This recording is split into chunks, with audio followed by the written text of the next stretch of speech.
It's the Ross Tucker Football Podcast. Oh, yeah, it is. But it's not just any Ross Tucker Football Podcast. It is a Wisdom Wednesday. And we've got Mike Golic Jr. I'm a big fan of his on multiple levels. And there's a lot of things I want to talk to him about today, including some of the things going on in college football, how it affects the NFL. His alma mater, Notre Dame in particular, Brian Kelly, got a lot of criticism. I'm curious to try to dig a little bit deeper in that. Of course, no Andrew Brandt today means you need to download and listen to the Business of Sports this week to get your Andrew Brandt fill. We're only 2 days away from a new Spread the Word winner, a new sponsor confirmation email winner, and a new YouTube shout-out winner. I think you guys know what to do. Spread the word at Ross Tucker NFL, at Ross Tucker Pod. Love the quote tweets, love the replies, love the Facebook shares, all of that stuff. Any of our sponsors are amazing. LinkedIn, Uncommon Goods, Babbel. Why don't you give somebody the gift of learning a little bit more about a second language? If you guys are going on a vacation or something next year, we'll get into that a little bit later. I think I said we're presented by DraftKings already. I can't remember, though, so I'll say it again because I don't want to get in trouble. And our patron shout-out of the day, patreon.com/RTmedia, is the great Brian Bartlett. It's Big Show time. The Big Show.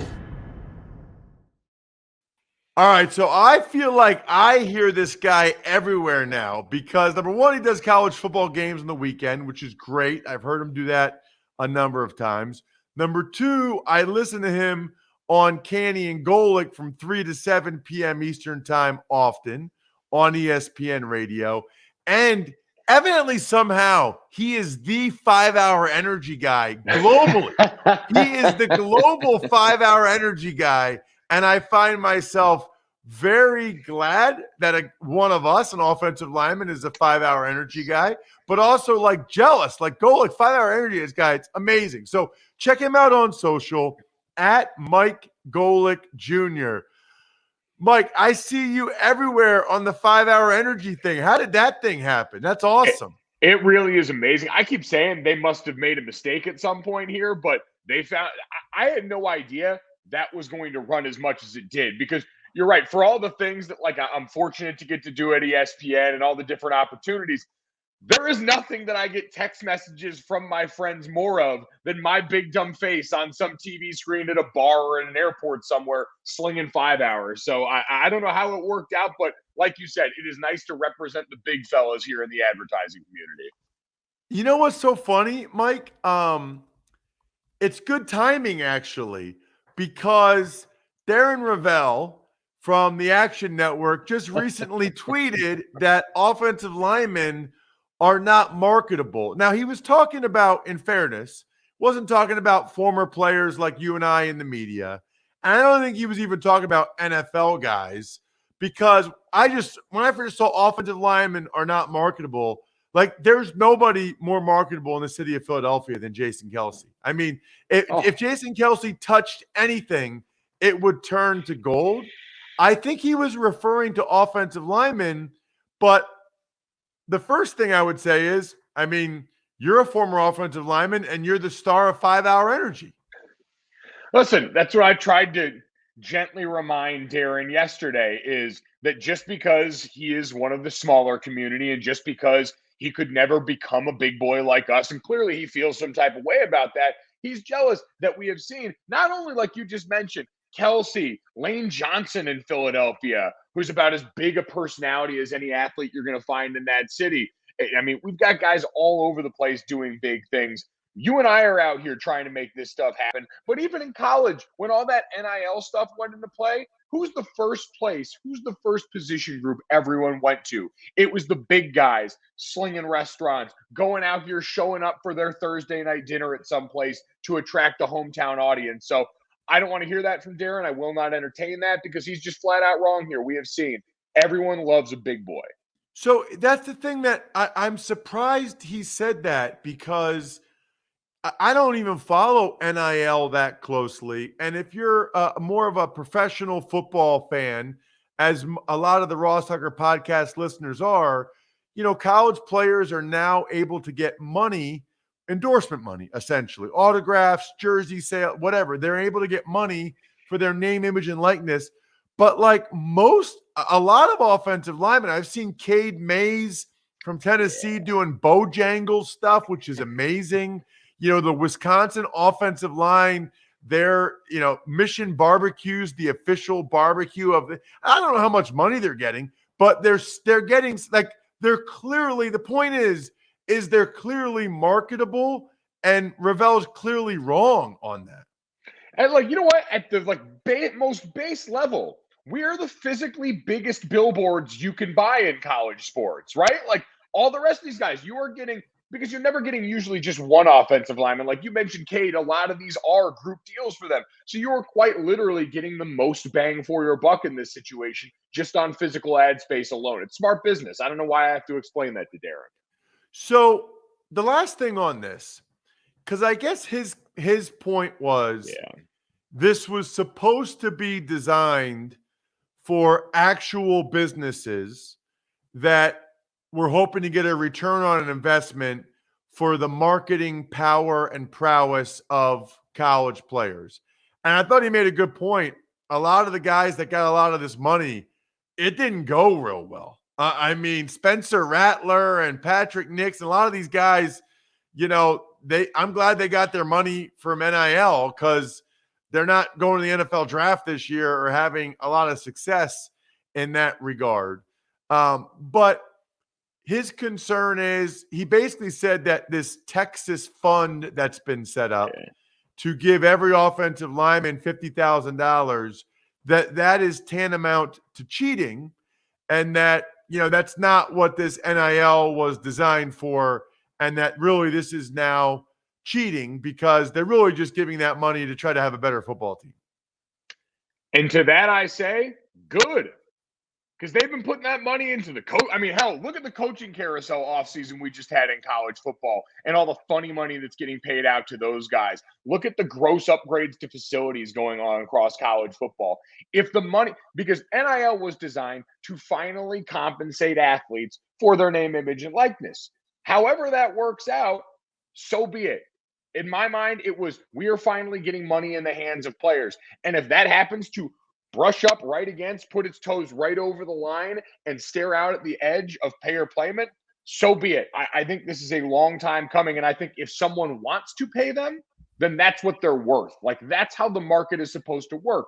And Darren is right. If these companies see, hey, there's not a major return on investment, some of them will walk away. Others who are a part of a lot of these funds that, let's be quite honest, are usually fed by fans of that institution who want to see their football team be better. I say so be it, because that money's going to find its way into the program somehow. Like, we act like all of a sudden this is changing the haves and have-nots in college football. It's not. The same institutions have always had big money. It's just going to the right people now. Yeah, and really, beforehand, all they would do was just more facilities, more like I saw the Lincoln Riley's office in Oklahoma. It's the most ridiculous thing I've ever seen. I mean, like, they really didn't have anywhere else if they wanted to support the program to put the money like that. They didn't have anywhere else. Now they can actually go ahead and give it to the players, which I think is great. I'm happy for the players. It does bring up what I think is an interesting question that I put on Twitter last week at Ross Tucker NFL. Let's say you get $1 million and you want to put it into a, you love your school, you love your program.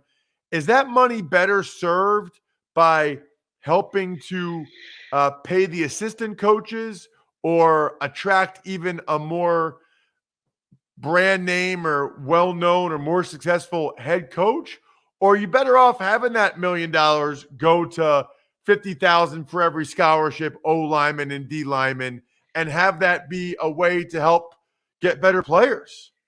Yeah, that's one of those things that depends on the coach, because there are some coaches out here that certainly, whether it's their recruiting prowess or otherwise, what they're able to do on the field, do an outstanding job. But I think, to your point, people are starting to see and understand, all right, we've known this for a while. Recruiting is the lifeblood of college football. It has never been a more competitive arms race than it is right now. And so if this can lure a few extra 4 and 5-star talented players onto your roster, especially for these top end teams competing for those resources, it is going to be a whatever it takes model. And I think you're going to see a lot more people opt for that, at least right now, while we're figuring this out, because this is trial and error at this point.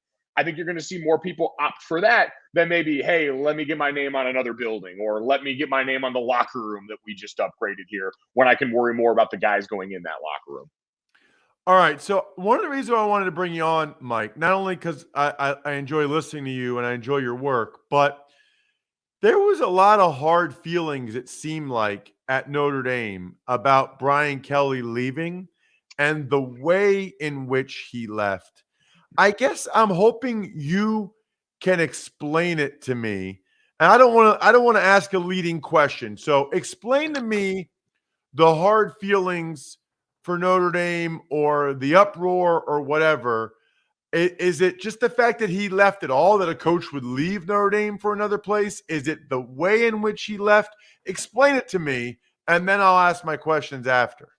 Yeah, so I think it's twofold. I think one part of this is the how. And my pushback on that is always, how would you like it done?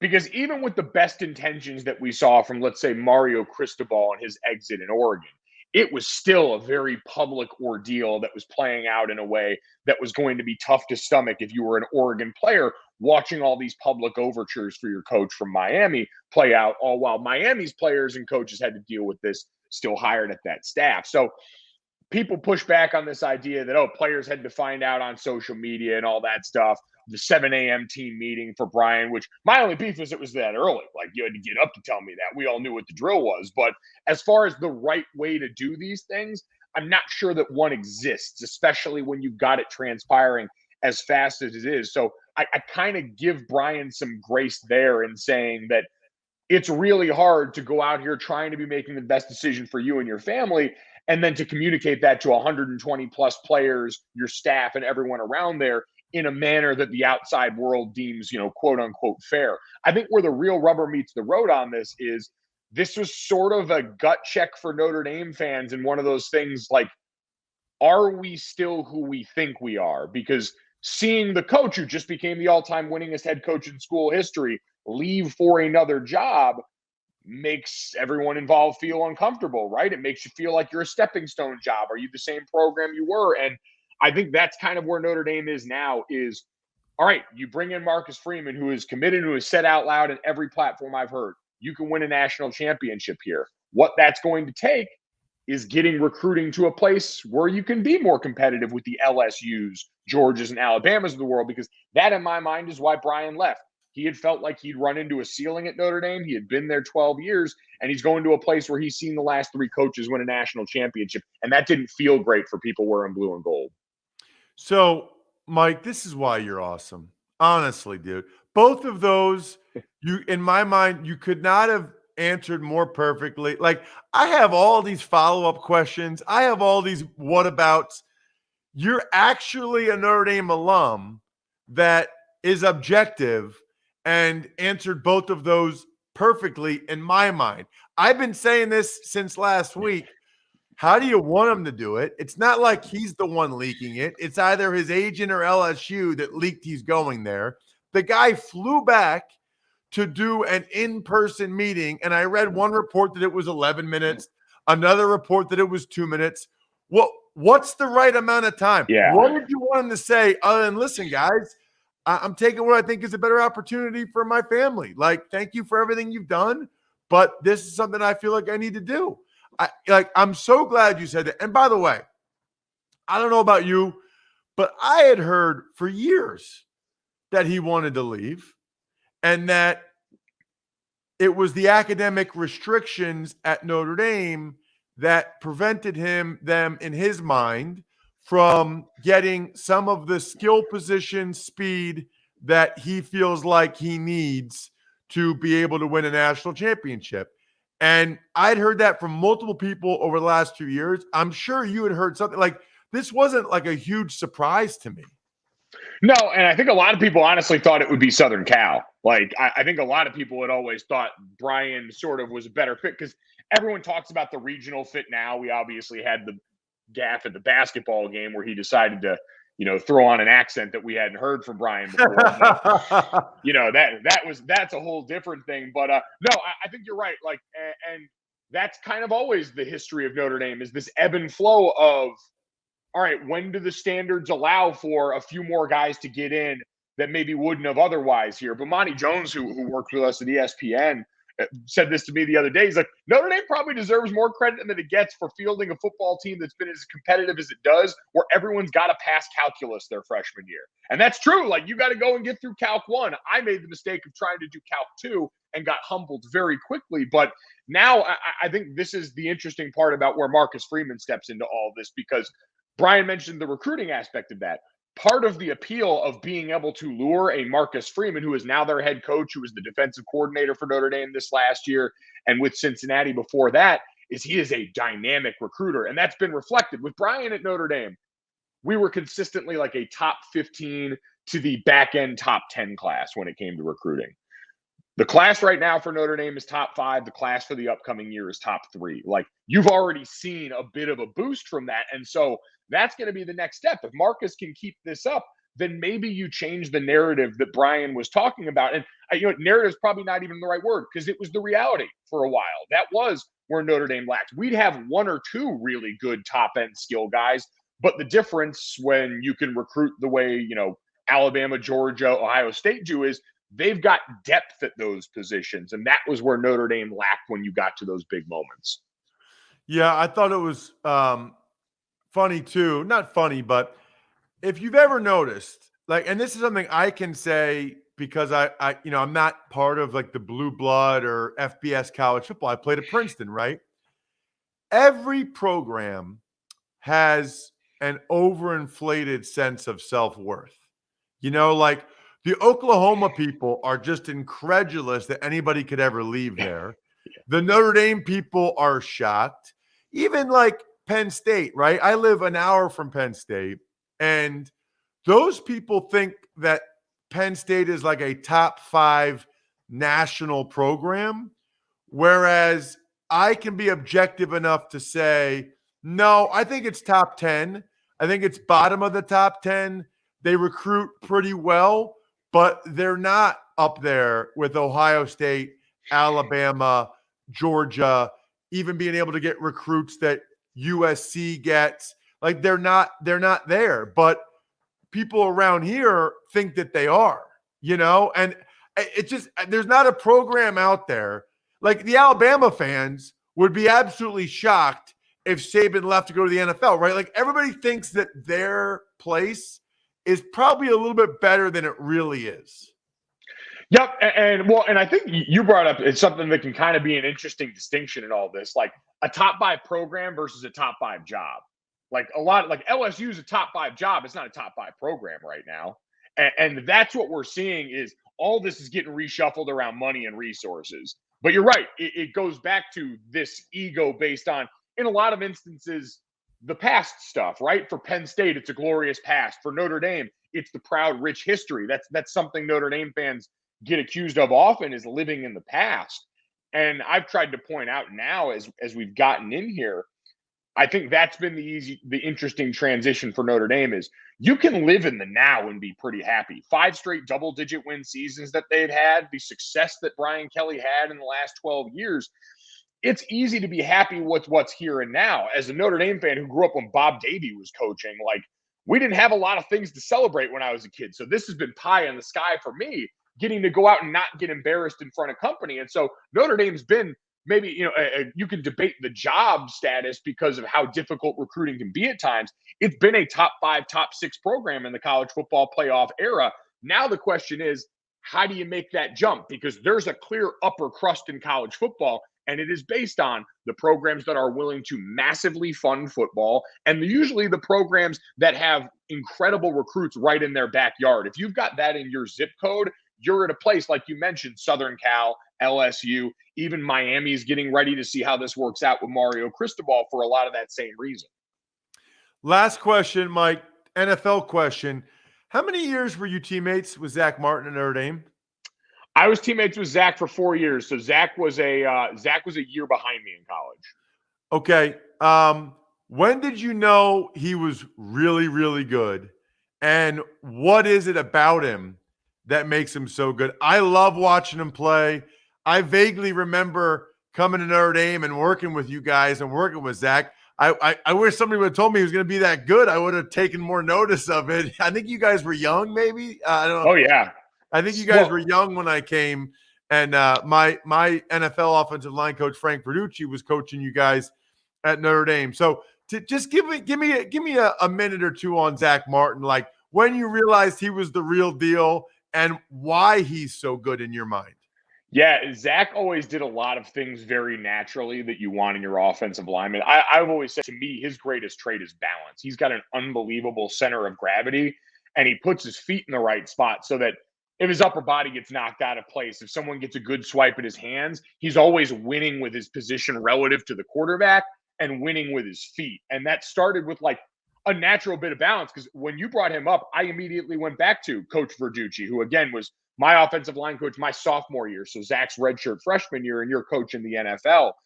And I remember one day in practice, Zach came in. He was a bit undersized. He was like 275, 280 when he came to college before he packed on some weight in the later years. And we're out in practice and we're going through just like a pass rush drill where you're shuffling back and forth. And he had this like natural body lean where if he was going left, his body was leaning back in right. So he'd stay balanced over that inside foot. It was going the other way. And Coach Verducci looked at what him and really Chris Watt was doing the same thing, our left guard, who's now the O-line coach at Tulane.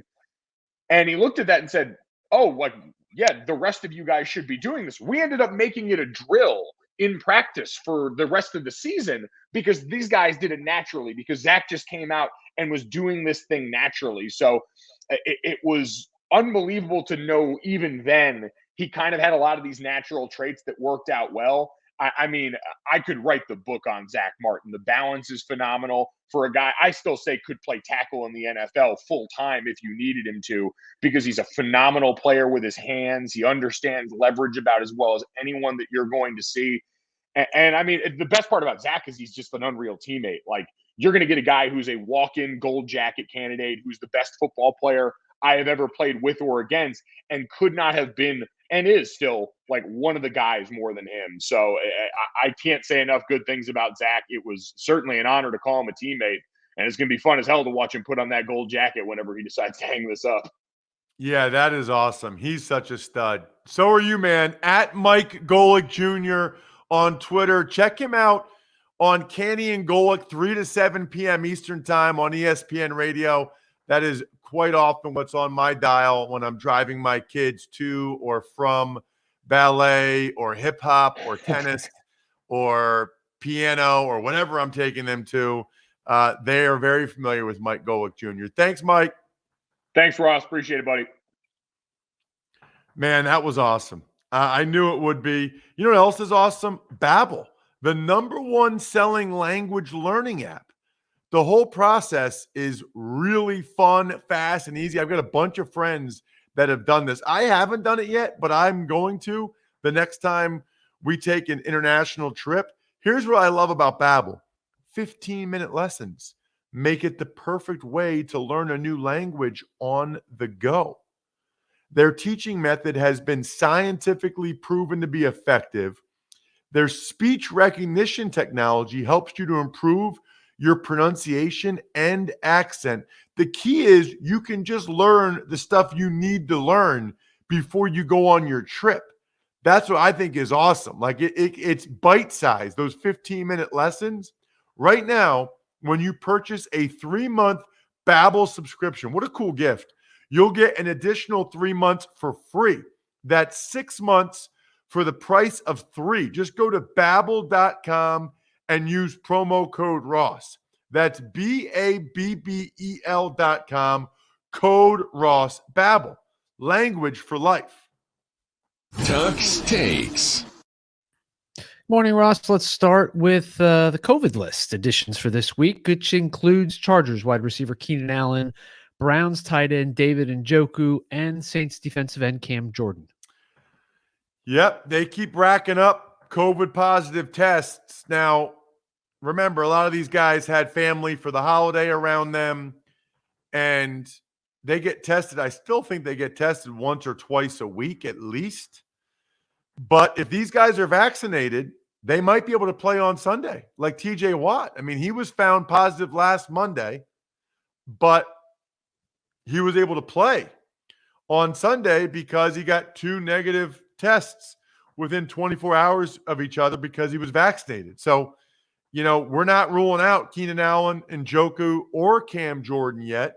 I don't know their vaccination status. If they're unvaccinated, they're out. They're out for 10 days. But if they're vaccinated, they still have a chance to potentially come back. And really, I guess part of me wonders, Bri, if there's more people testing, if there's more people that are positive for COVID these days than we realize, but because they're vaccinated, maybe they don't have really bad symptoms, or maybe they don't get tested, because their symptoms aren't as bad because they're vaccinated. Obviously not the case in the NFL, where they're still getting tested regularly. Tuck's Takes. On to the injury front. Washington's tight end Logan Thomas evidently did not tear his ACL, which is great news. But Texans quarterback Tyrod Taylor does, in fact, have torn ligaments in his left wrist. Sounds like it's Davis Mills time. It should be Davis. I think I might have said this yesterday, or certainly on the Even Money podcast. It should be Davis Mills time anyway. There's no reason to try to get a worse draft pick at this point. And you got to find out in these last 5 games what you have in Davis Mills. See if sitting down a little bit helps him come back and play better. As for Logan Thomas, I don't know how long he's out, but that would be gigantic for Washington, clearly. Tuck's Takes. And finally, linebacker Will Compton signed with the Las Vegas Raiders.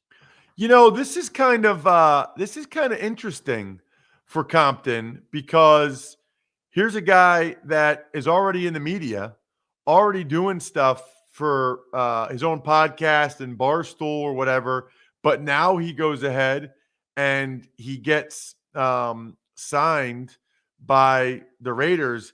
Boy, if you're a player now, if you can start doing things while you're still playing, that is huge from a media standpoint. The other thing that's huge, Crocs. Actually, they're not huge. They're lightweight and awesome. Look, I'll show you. I took the gibbets off of them, but those of you that watch youtube.com/RossTuckerNFL, I am showing you my blue slides. They're size 13. Like, I don't know what is, but this cushion and that, like, it feels like a perma massage on your foot. I wear them, like, as soon as I go, I'm in the detached garage right now. I go over to the house, boom, I put on other slides, my white slides. Absolutely love the Crocs, clogs, sandals, and slides. Plus, they got the Showdown Series, Predator Showdown Series. Draft the best lineup, and a slice of 10 Gs could be yours across 3 different contests. Visit DraftKings.com/Crocs on Christmas Day to draft your Showdown line. What a fun thing to do on Christmas Day. Eligibility restrictions apply. See DraftKings.com for details. Let's do an email, Bright. Ever wanted to ask an NFL player a question? Well, here's your chance. It's time to Ask Ross. Email address always ross@rosstucker.com. If you want to get at me, as the kids say, for anything. I especially love it, however, when you actually take advantage of a sponsor, and that way you guarantee that I read and respond to your question on the show. Today's question from Nathan Carvel from Winnipeg, Manitoba, Canada. Huge Eagles fan, Ross. Big fan of yours as well. Listened to you when you were on the NFL radio years ago. My question is, what realistically does Jalen Hurts have to do, in your opinion, to earn the starting job next year? Does he need to be a playoff team, stay competitive? Anyway, thanks for everything, Nathan. Nathan, good question. I think he probably sent this earlier in the season. You know, there's some lag time between when you guys ask a question and we get to it. And, you know, I've been asked this all the time on Philly radio from my friends. And the answer is he has to be better than whatever the Eagles' next best alternative is. That's the thing I think people lose sight of. it's like any other position. He needs to be better. If the Eagles can get Russell Wilson, I think they'll probably do that. I don't know, but I would think they would think long and hard about it, even though Jalen Hurts has played well this year. He needs to be better than what the Eagles' next best alternative is. However, keep this in mind. He's under contract, inexpensive for the 2 more years. That factors in. They're not going to get a quarterback that might, in their mind, be a little bit better, who's getting $40 million a year. That doesn't make sense. So there's a lot of factors that are in play. It's his performance, it's who else is available, and it's the contracts. All of those things are important to take into account. And really for Jalen, with 4 more games left, it's how he finishes. I think how he finishes will make a big difference. They're 6-7. If he can get them 3 wins and they finish 9-8, make the playoffs, I think he'd be in a pretty good position there. By the way, speaking of pretty good position, with the free Fix Finder service at AutoZone, you can troubleshoot more dashboard lights, including your check engine light, ABS light, and service interval light. The free Fix Finder will give you possible solutions for your lights, all backed by verified technicians. It'll even send you your full results in a detailed Fix Finder report, which is awesome. If you need help from a repair shop, they can refer you to a nearby shop. It's the most complete free warning light report backed by technician-verified fixes, and you can only find it at AutoZone. So next time your dashboard lights pay you a visit, get in the zone, AutoZone. I had a little bit of a different cadence there. That was a little different. Shout-outs, Pizza Boy Brewing, Sporticulture, Vision Comics with an X, HumanHeadNYC.com, SteakhouseSports.com. I think we're done here. Thanks for listening to the Ross Tucker Football Podcast. Make sure to also subscribe to the Fantasy Feast, Even Money, Business of Sports, and College Draft. All available at Apple Podcasts, RossTucker.com, or wherever podcasts can be found. A lot of times on the show, I mentioned DraftKings. Here's what you need to know. You got to be 21 or older, New Jersey, Indiana, or Pennsylvania only. New customers only. Restrictions apply. See DraftKings.com/sportsbook for details. Gambling problem, call 1-800-GAMBLER, or in Indiana, 1-800-9-WITH-IT. By the way, if what I was talking about included a deposit bonus, doesn't always, sometimes it does. Deposit bonus requires 25 times playthrough, and deposit bonuses are paid out in site credit.